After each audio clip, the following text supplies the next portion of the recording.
Large Aperture Telescope Observing and Sketching with Howard Banich on episode 319 of the Actual Astronomy Podcast. I'm Chris, and joining me is Shane. We are amateur astronomers who love looking up at the night sky, and this podcast is for everyone who enjoys going out under the stars. So today we're joined by Howard Banich. Howard has been observing the night sky since 1966 and soon began building telescopes when he was only 14. A longtime member of the Rose City Astronomers and frequent attendee of many star parties.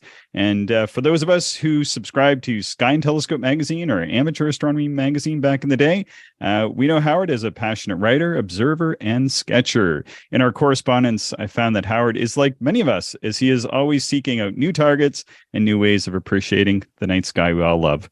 Welcome to the show this morning, Howard. Great to have you on. Thank you. Glad to be here.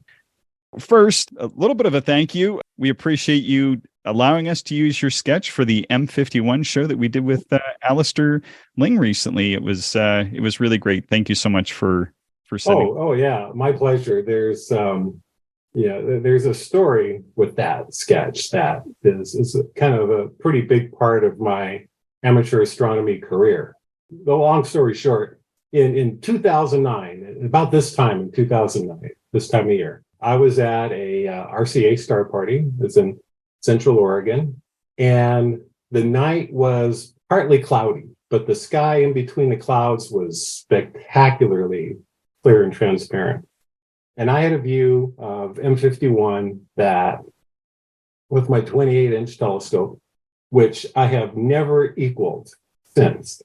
It was just absolutely astounding. And I was thinking, there's no way I could possibly sketch all it at the time. I just soaked in the view. And then the next day, I'm thinking, well, why couldn't I sketch that? I mean, I can sketch. I've been sketching since I was a teenager, but I just never took the time to sketch something so detailed. So I said, okay, I'm going to sketch M51, and I'm going to see everything I can possibly see. And then a few months later, I started that sketch of the Golden State Star Party, which I think was in June. Yeah, it was June. Yeah, it's late June. And then for the next 4 years, just taking the very best nights where I could see something new, I added to my sketch.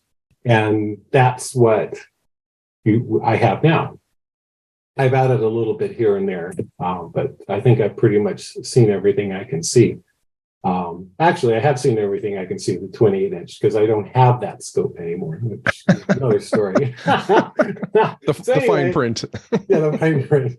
And so, I've been really proud of the sketch. And then I'm leafing through Sky and Telescope one day, and they have the image gallery in the back, and then they have the little fine print somewhere in there says, if you have an image that you would like us to consider, please send it in.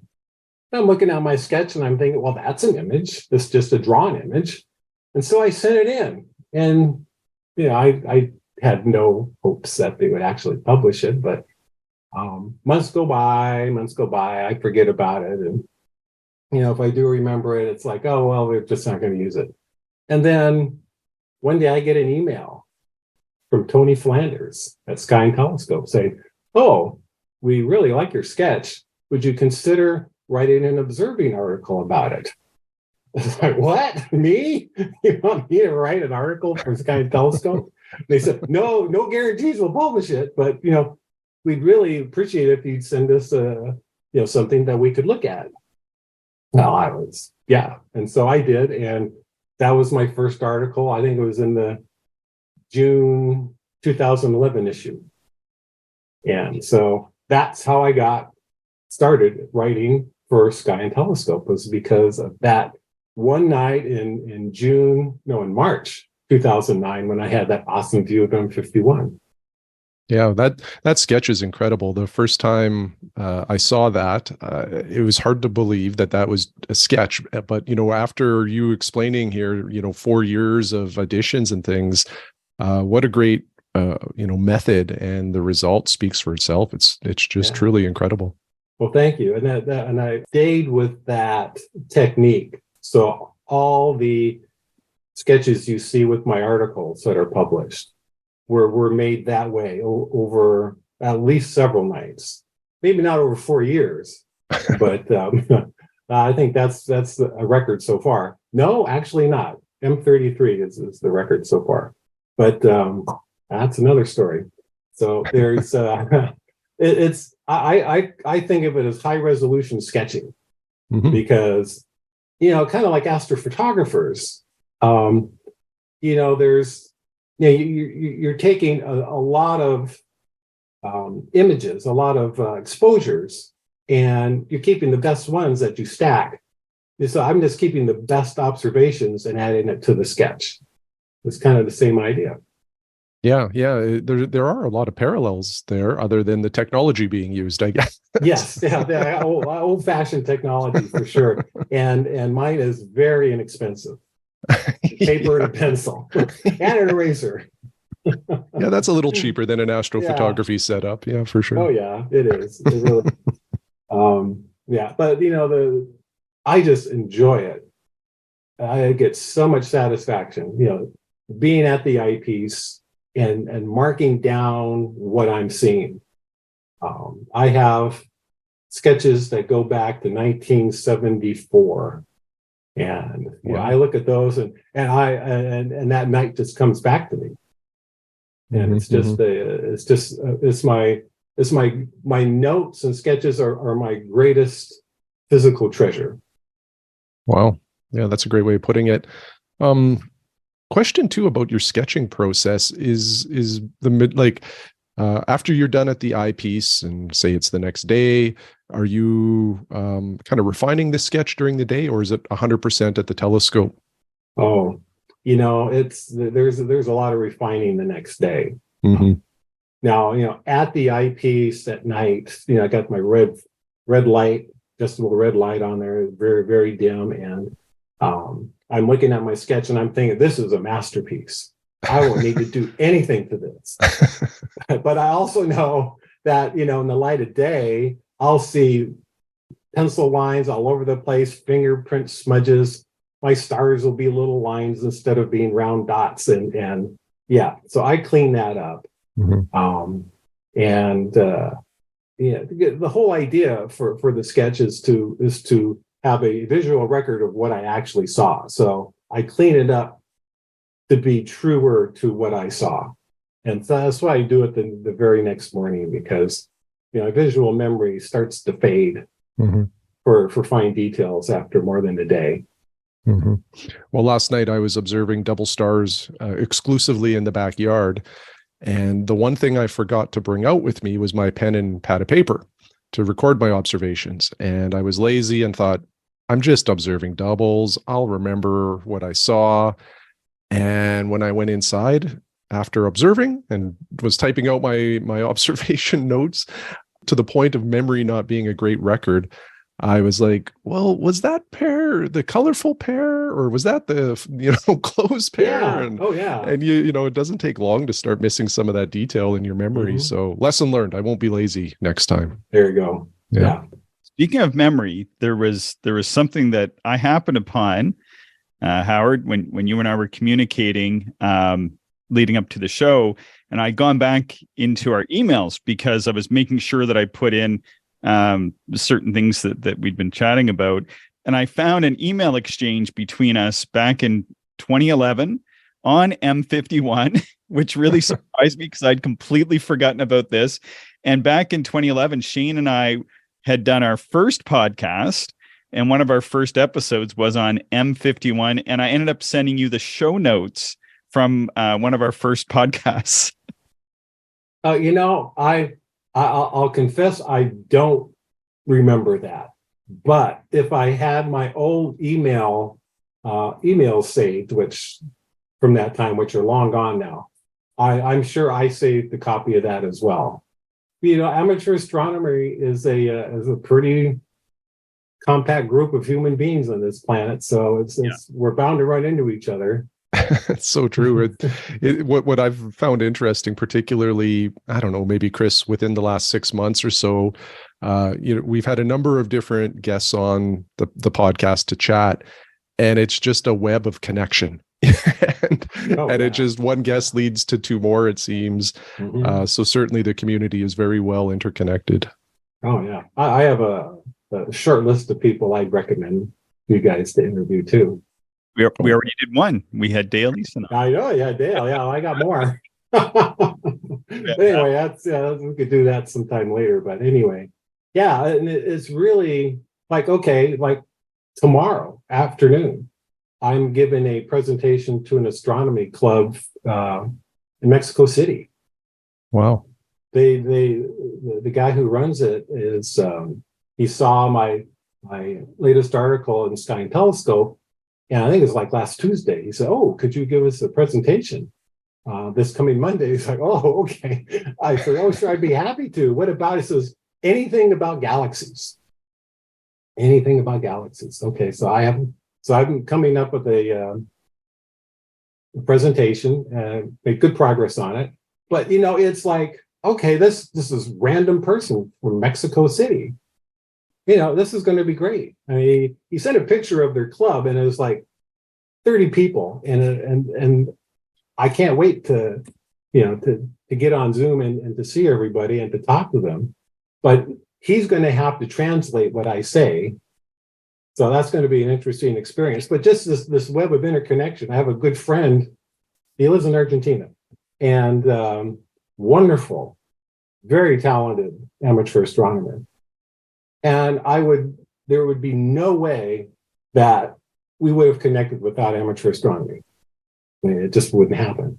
So it is really it's a great community, and they're almost without exception, the people I meet are just wonderful. So how old were you when you first really got interested in astronomy, and what kindled that spark, Howard?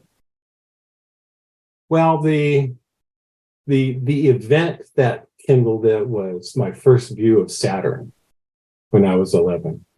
That was in 1966. Now, you guys probably weren't around. You look much younger than I do. That was the height of the space race, right? And so, and my dad worked for United Airlines as a meteorologist, and he subscribed to a magazine called Aviation Week and Space Technology. And so it followed all the inside, behind the scenes goings on with the space program. So I was just absolutely fascinated with going to the moon and Mars and who knows where else. And of course, that's when Star Trek came out, 1966. So I was all about outer space. And so my dad bought this, I don't know, it's about a foot long, it's 30 centimeters, spotting scope.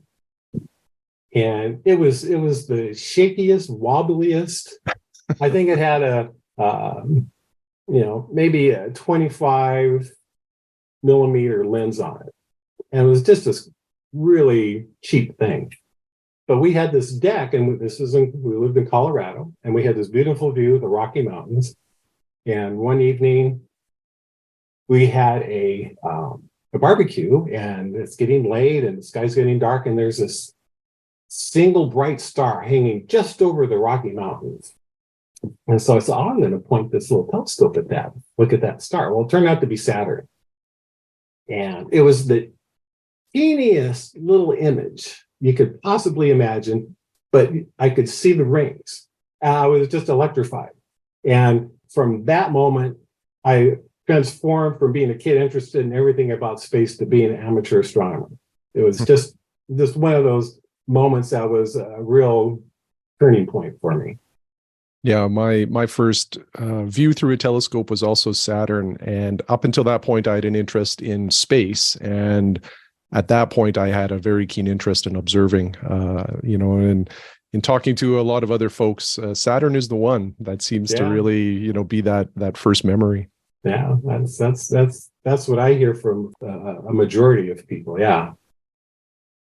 So Howard, you mentioned the spotting scope. What was the transition after that to your first proper astronomical telescope?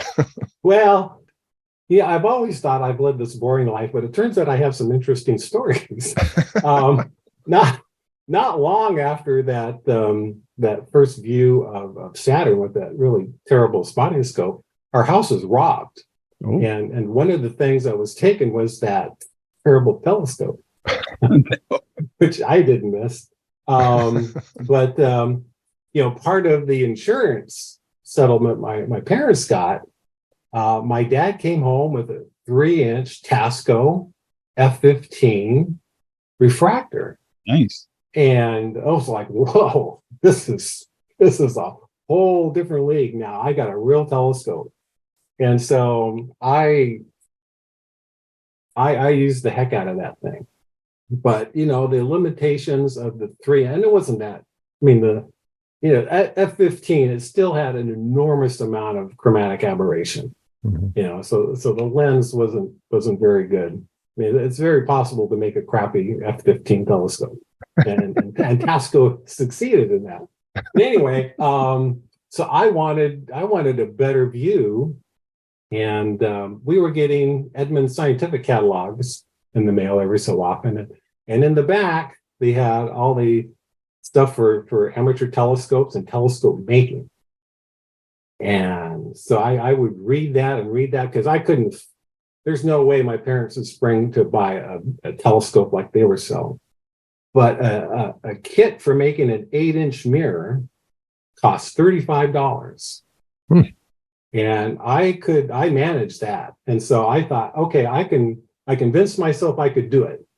And so I ordered the kit, and I think it took me about a year to get the mirror to where it was usable. It wasn't great, but it was usable. And then that's when I really got into observing the deep sky. So that was like 1969, like you said, Chris, in the intro. And that was the summer of the moon landing. Mm-hmm. Kid of the space age. Yeah, super exciting time. Yeah. Do you recall, in your articles, you write and sketch through the 28-inch mostly, and we'll get into that soon. But do you recall your first view through a really large instrument, and maybe what that telescope was and the impression that made on you? Well, it depends on what we consider a really large telescope. So I went from a 3-inch to an 8-inch, and that jump was like, oh gosh, 8 inches in 1969. That was a big telescope for an amateur. I made a 12.5-inch f7.8. A few years later, I started making it. I didn't finish it until I was out of college. So in 1981, I finally put it all together. And that felt like a big scope. And then 10 years after that, I bought a 20-inch Obsession. And I think pretty much everybody would agree that's a big scope. So I would say, though, the 20-inch was my first real experience with a big scope that I owned. I had looked through a 24-inch at the first Oregon Star Party I went to in 1991, and it was at the 2,200 meter altitude on a beautiful desert mountain in southeastern Oregon, Steens Mountain. It's as dark as it can get there. No light pollution at all. Bortle one.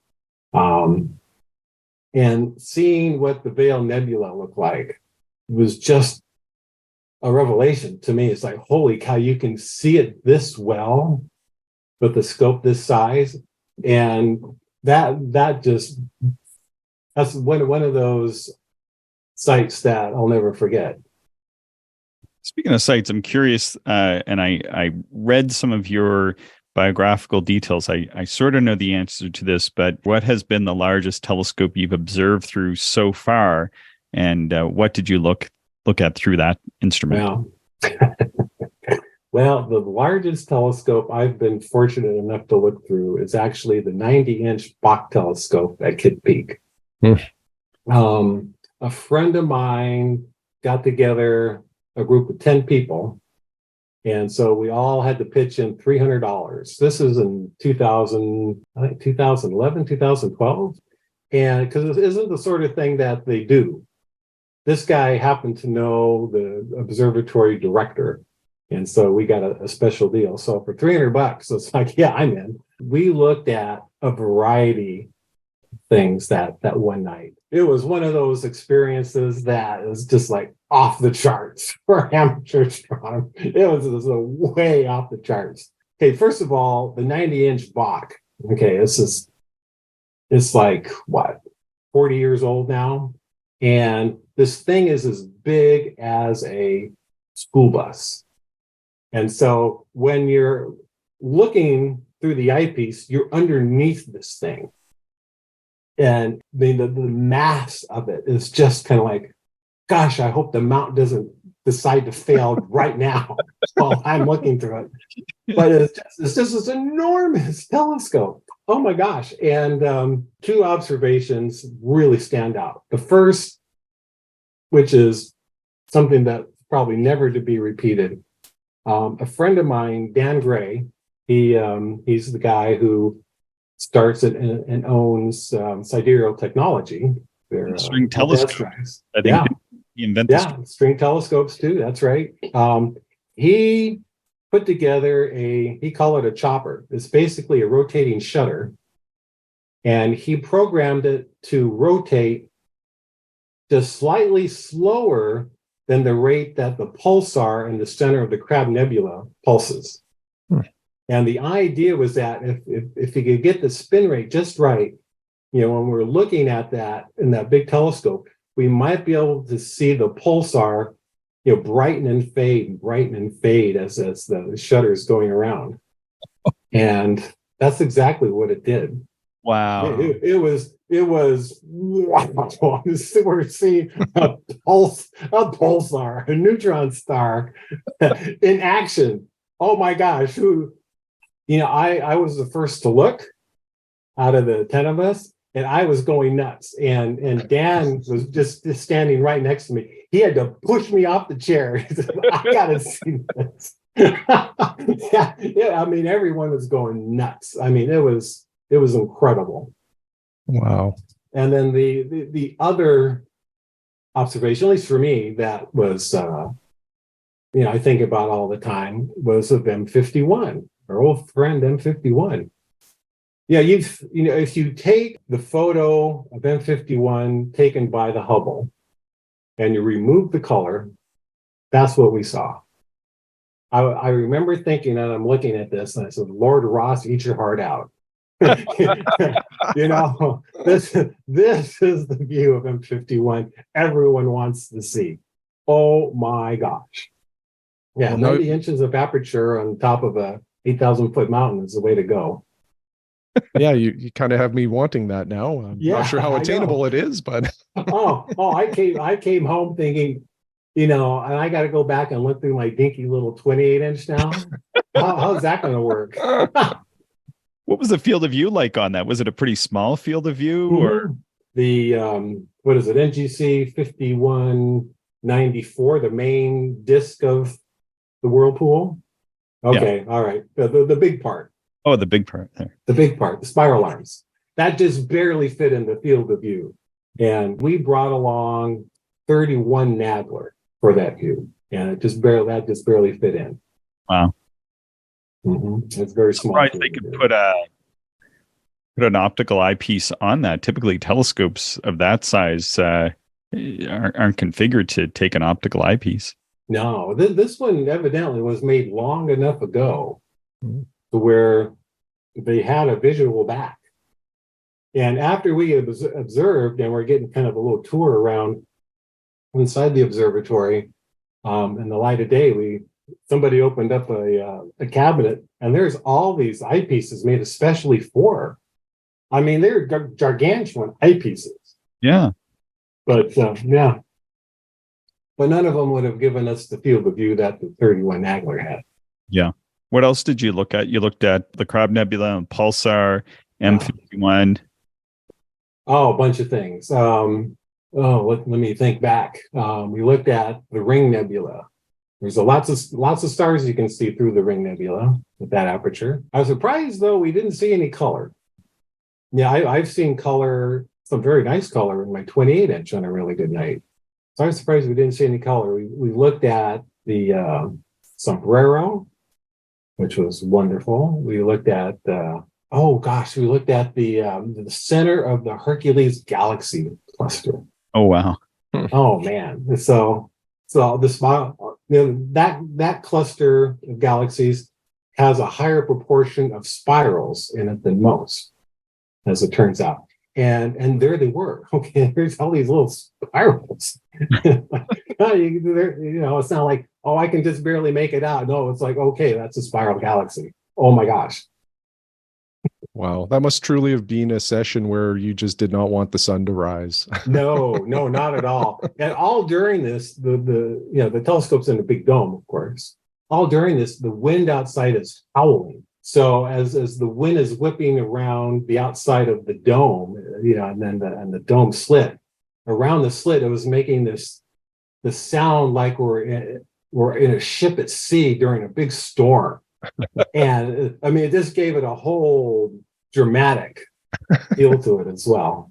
Yeah, it was an experience I'm so glad I was there to have.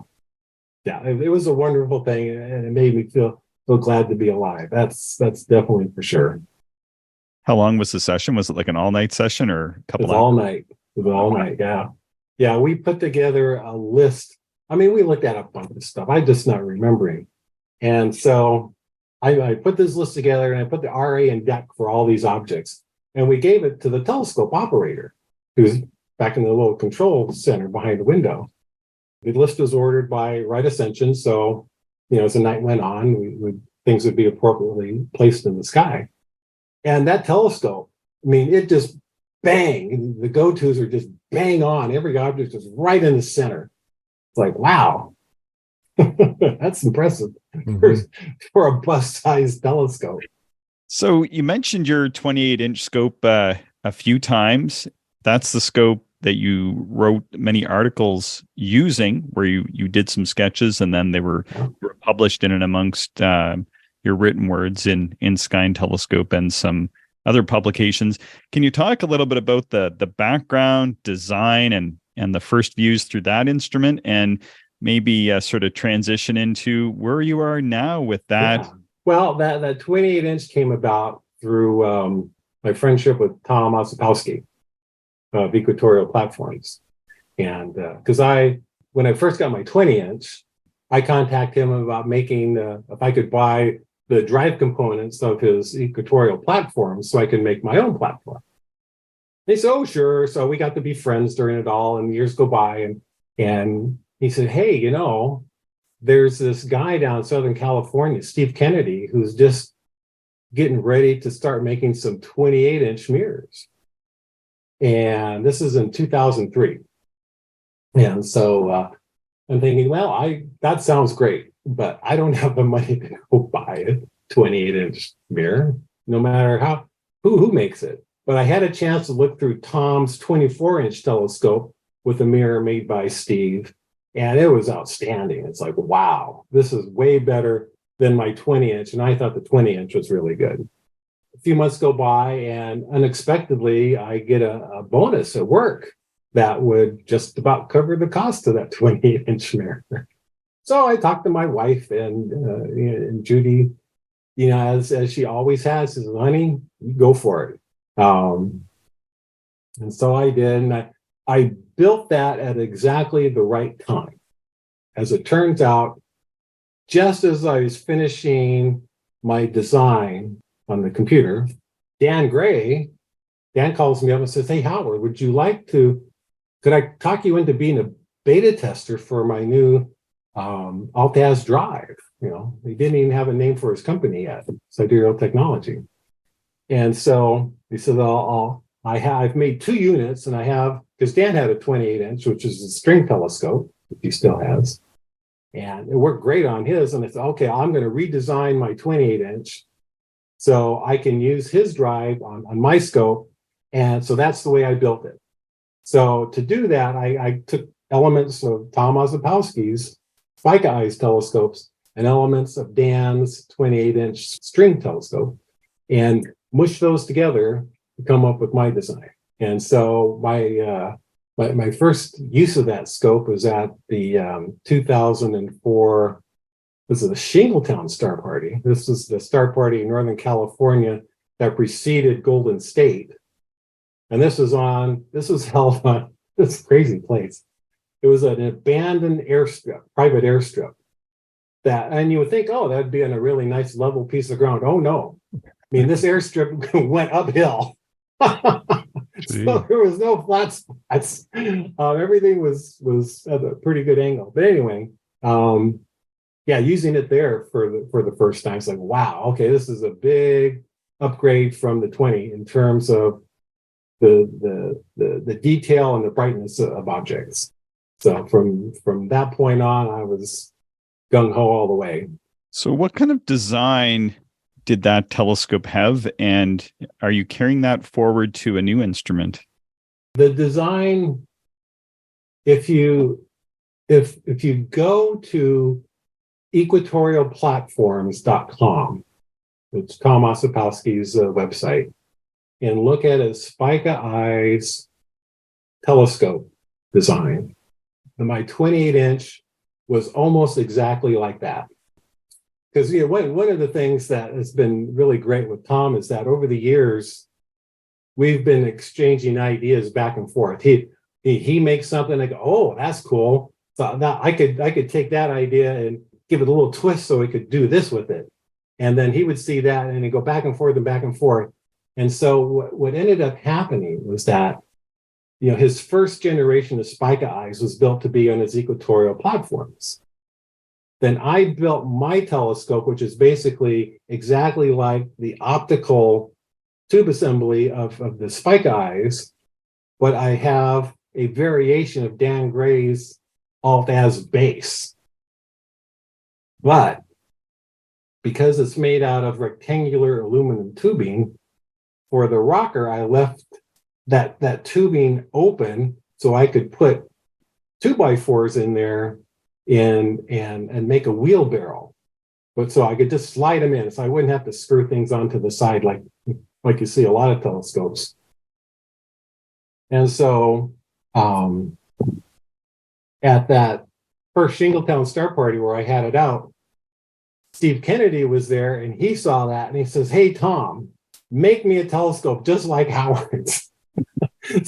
So then Tom said, okay, well, I can do that, but I can do these other things. And so that's what he makes. And that's the closest analog to my telescope. Or you can go to my webpage, just Google Howard Banich, and I'm sure you'll come up with it. But you can see all the gory detail. It always has had the Dan's sidereal technology drive on it.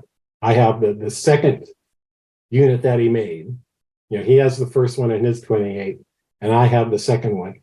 And since 2004, the thing has worked flawlessly. It's really pretty impressive. Because he hand soldered all the connections in there. This isn't like the mass-produced ones he has now. So you've migrated though from that 28-inch to yes. And the 28-inch was an f4, is that correct? F4, yes, F4. And I had gradually tuned that through the years. It was always, if you make a telescope, it's never really finished. Kind of like that's what people say about art, but it's the same thing is true about making your own telescope. And I was so happy with it. It was just, when I was a kid, I couldn't imagine ever having something that was that capable. And then in October of 2021, I was observing with Mel Bartels, an amateur that a lot of people recognize his name, Master ATM, Master Amateur Optician. Oh my gosh. He's a guy you need to have on your show. He is exceptional person. Anyway, he had just finished making two identical 30-inch f2.7 meniscus mirrors that are 5/8 of an inch thick all the way through. Wow. And he started this project off by getting the 30-inch blanks that were 3/4 inch thick from a place that sells glass for tabletops. and we have a mutual friend who lives on the Oregon coast who built a kiln that was big enough to accept 60-inch blanks, if you can imagine.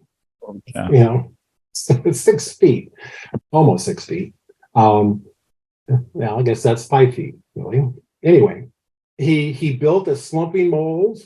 He took it to David Davis is the guy's name, and he slumped these. He slumped 2 30-inchers and 2 42-inch blanks at the same in the same kiln and the same run. And I can't give Mel's story justice. I mean, you really need to talk to him about the intricacies of everything that went on. But basically, the end result was he built a beautiful, beautiful 30-inch telescope for one of his 30-inch mirrors. And I was at his place, and we were observing. He lives in a place called Sisters, Oregon, which is on the east side of the Cascades. So he's in the high desert, and he has a lot more clear skies there. And I went to his place, and we were observing one night, and then the next day we're sitting around, and I said, "Hey, Mel, what are you going to do with your extra 30-inch mirror?" "Yeah, I'm not thinking at all about buying it from you." And he says, "Well, I'll probably sell it." I'm like, "Oh, yeah, it's kind of what I thought." And I go, tell me again how much that thing weighs. It says it weighs 38 pounds. 30-inch mirror that weighs 38 pounds. That's incredible. My 28-inch mirror, which was 2 inches thick, weighed 92 pounds. And because I'm one of those crazy people who like to silver my mirror, because I'll tell you, silvering is the way to go if you want to see star colors and you want to get the maximum reflectivity. A brand new silver coating, you can't beat it. But anyway, I'm not getting any younger. Okay, I'm 67. And lifting a 92-pound chunk of glass in and out of my telescope to silver it is something I can still do barely, but I didn't want to, because at some point I just knew my back would go out and I'd drop it and it would be a disaster. So I'm thinking to myself, well, Mel, I'll buy that mirror from you, but I need to talk to Judy first. And so I go home. I'm talking to her about it, and she says, just like she always does, "Honey, you go for it. That is a great idea." She's the ideal woman. I'm so lucky, and I'm not being facetious in any way at all. She said, "That is great, because every time you've taken that mirror out of there, I worry that you're going to kill your back." And so Mel and I came to a price, and I knew or I was pretty sure anyway, that when I made the 28-inch, that there is enough room in there for a 30-inch mirror. I didn't make it because I thought someday I'm going to get a 30-inch mirror, because 28 to 30, that's not worth the effort. There's the itty bittiest bit of light gain and resolution gain that on most nights you just can't see. So, for 2 inches of aperture, it's not worth doing. For the lightweight, it's totally worth doing. I was just going to say that I sold the 28-inch mirror, and I sold the cage and the diagonal mirror, diagonal holder and spider and all that to a guy who's in Houston, Texas. But I kept, the mirror box, the rocker, the ground board, everything with the drive.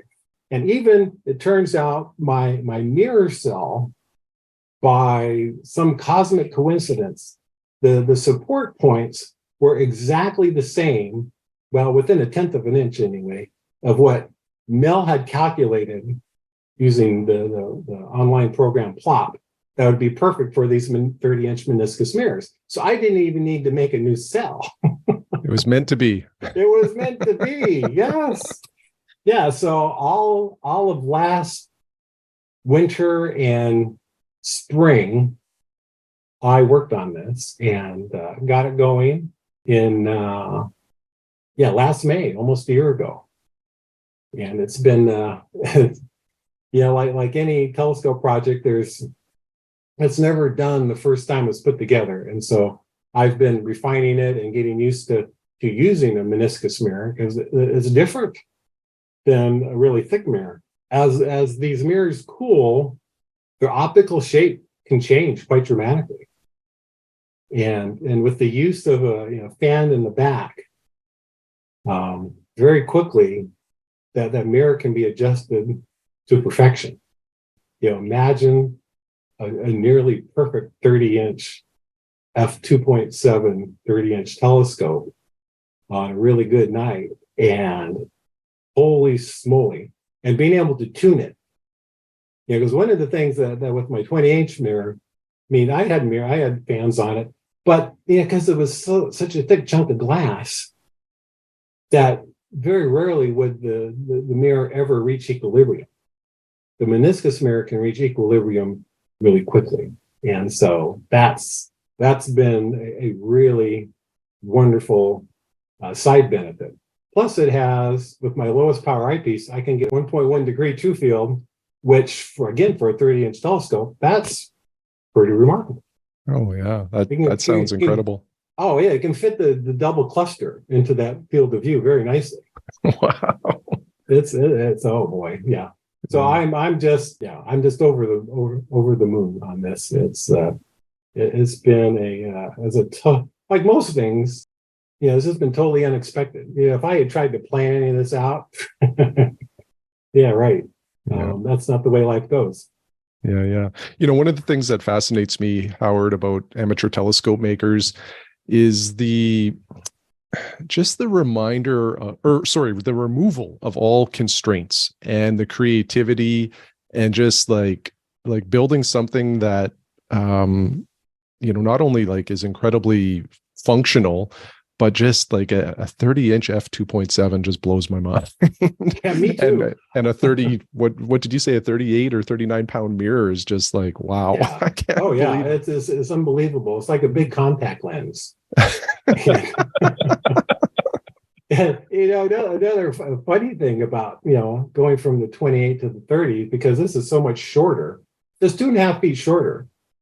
I had an 8-foot tall orchard ladder to use with the 28-inch. So I was thinking, well, I'll just go buy a shorter ladder. Well, the aluminum orchard ladder, pretty pricey these days, and they don't make them short enough for what I wanted. So I ended up cutting 2.5 feet off the bottom of my 8-foot ladder. So it doesn't, so it's not taller than my telescope now. Well, I guess you'll give up apples for Aperture. Oh, heck yeah. No, and besides, it's easier to move around and fits in the van better and all that. So it's all good. Yeah, that's great. I have a question about the ladder. So you're an astronomical sketcher as well, Howard. And with your sketching through these large instruments, how do you sketch on a ladder? Like, do you have to take anything else into account? I've never sketched on a ladder before. Usually I prefer to sit. So the idea of sketching on a ladder would be a new experience for me. Yeah, well, sitting is the best way to go. When I sketched the Trifid Nebula and the Lagoon Nebula, sitting on my observing chair was, this is the way to go. And this is the peak experience for sketching. But when I'm on the ladder, yeah, it is different. But for me, I've always preferred using the ladder because I can lean against it. And the difference between leaning against something and standing unsupported, I have a hard time keeping my eye steady enough at the eyepiece to where I can comfortably enjoy the view. So if I can lean on the ladder, okay, so that's one plus for me. But okay, so I'm on the ladder, I'm looking at the eyepiece, I'm comfortable, I've got a nice comfortable lean going, and I'm looking in the eyepiece. Okay, I see what I see, and I make some mental notes, and then I start my sketch, and I have my red light, I'm holding it in my teeth, and as I transfer my eye to looking at my notebook to sketch, I close my observing eye, and I start my sketch looking at it just with my other eye, my right eye in that case. And so the stability I get from leaning against the ladder makes it work. Now it's not as comfortable, and I can't stand there leaning on the ladder as long as I can, sit. But it's second nature now, and because I've been doing it since the 12.5-inch f7.8, and it's like anything. If you can make it comfortable enough, you get used to it, and that's what's true for me. I really enjoyed I attended your sketching presentation back in December at the Kitchener-Waterloo Center. I think they put that online. There's a video available. People should look that up. You've got a few YouTube talks where you're going through your sketching process. And one of them you talked about bias. This one really caught my attention as somebody who works in the research field. I was really interested in what you had to say about bias and in relation to observing in particular. For example, last night I was looking at the Ghost of Jupiter, which is a little planetary nebula. When I was looking at it, I thought I could detect the dark central area with a little bit of a brighter ring, with a brighter ring, and then with almost like this big knot around it. But previously in the day, I was looking at sketches that people had done through 10-inch telescopes, and I was having trouble determining if I was actually seeing that larger knot or if I was simply being influenced by the images that I looked at of other people's sketches earlier in the day. So how do you compensate for bias at the eyepiece when you're sketching or drawing? That's one of my favorite subjects, actually. I have a presentation about just bias. So the first thing about bias is recognizing that we all have it. I mean, we can't escape it. If you have a computer, if you look at magazines, you've seen these beautiful images of all these great objects in the night sky. We know what they look like. That automatically creates bias on what we expect or hope to see. And there's no way to fully escape it. That's my conclusion. The best that I can come up with is that by recognizing that the bias is there, what I do is that I double check myself. Like, for instance, if I'm not entirely sure I'm seeing, a really faint galaxy or a really faint detail in a galaxy or a nebula, I move my telescope off to the side a little bit and I try to see the same thing. And if I can see the same thing where I know it isn't, then I know I'm fooling myself when I'm looking at the object. So that's just one way to test my perception and my bias. And it works. I mean, any number of times. I'm really close to convincing myself I'm seeing that. And I move the telescope off to the side and I can see it here too. So so that does have a lot of good utility to it. And the other thing that I've come to recognize after doing a little bit of research, I'm hardly an expert on this, but our brain and our eyes are wired in a way such that, how humans have evolved over the millennia, and we're wired to see patterns where there aren't necessarily real patterns, pareidolia. That's a thing. And recognizing that our brain is very likely fooling us at times is also a good check. So when when I'm seeing something outrageous something that I don't expect to see because it would be so faint, I mean, I really go to some length to double check myself. And it's not because I'm doing anything scientifically or anything like that. I'm observing because I'm just a guy with a telescope and I want to see what's out there. But I also want to see what's really there. I want to try to filter out, the noise that my brain throws up in the way. Yeah, I love that. That's a great tip, to move the telescope just adjacent to where you were looking. Yeah, it works. And see if you can still see it. Yeah. It's startling when you go, oh, it's still there. It's like, oh my God. When we were chatting just before we hit the record button, I was telling you about all my failures last night observing. And when I'm trying to go for some new and challenging objects, Howard, what I try to do is really just try to make a blank first impression to see if I can get it just right off the hop, look for the fields, try to get the fields nailed down. And then maybe on a subsequent night, I get to a darker site, or I have a better plan, or the night just works out a little bit better. Then maybe I can make the observation.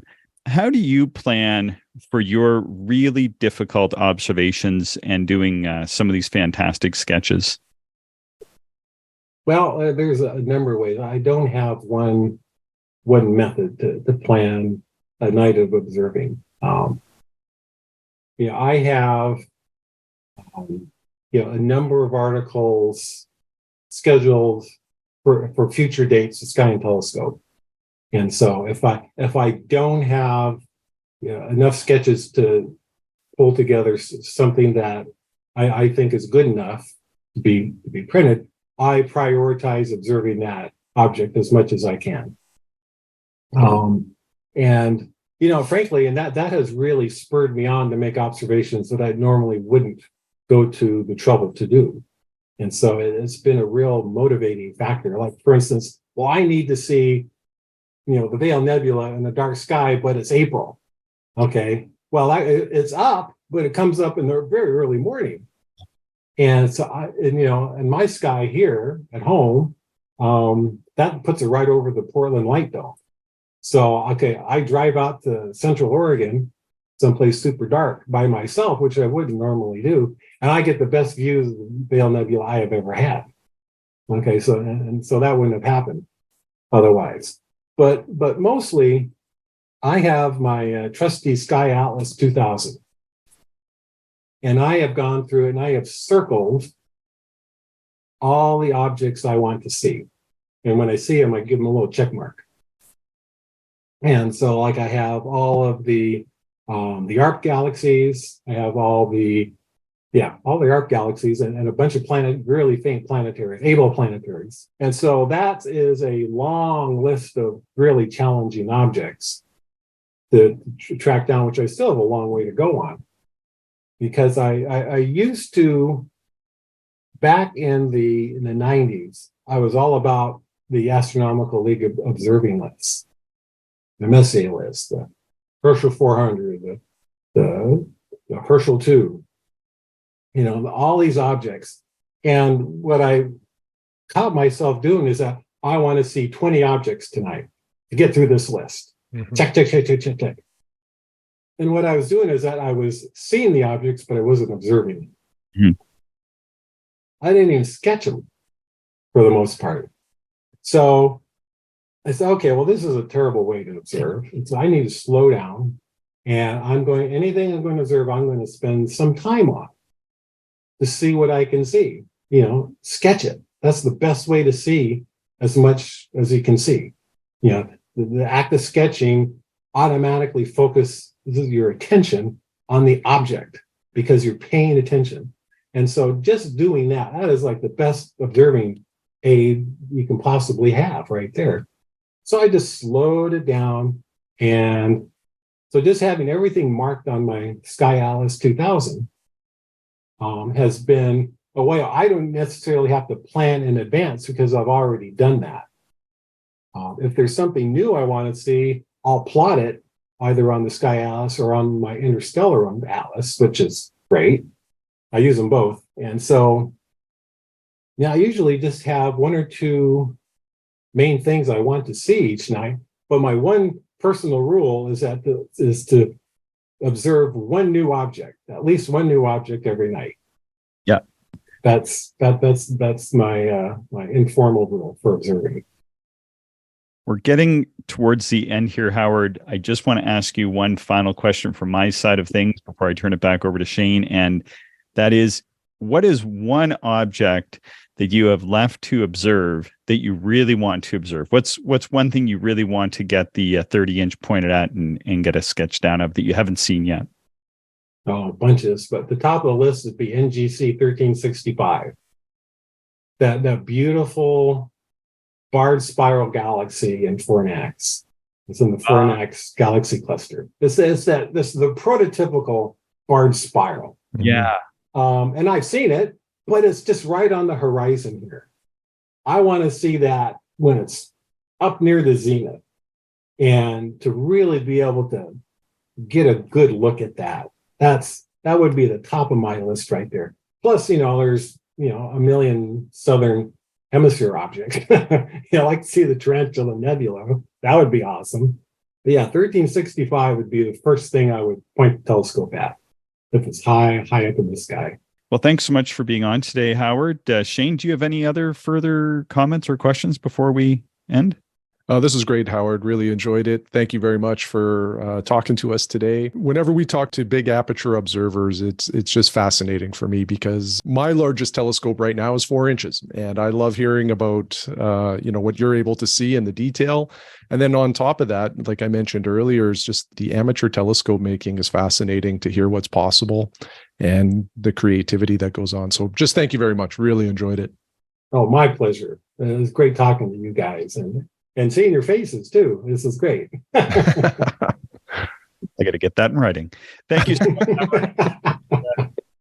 We really appreciate you being on. For listeners out there, you can follow Howard's adventures with big telescopes in Sky and Telescope magazine. His recent article appears in the May 2023 edition on Edge On Galaxies. And for our concluding remarks, dear listeners, please do us a favor and share the show with other stargazers on your social media, email a friend, or make a forum post. We'd appreciate it, as the more people who listen to the show, the more we can grow. And thanks for listening. You can always reach us at actualastronomy@gmail.com. Thank you, everyone, for listening, and we hope you enjoyed the show. If you are interested in more information, would like to contact us, or if you would like to support the podcast, check out our website, actualastronomy.com.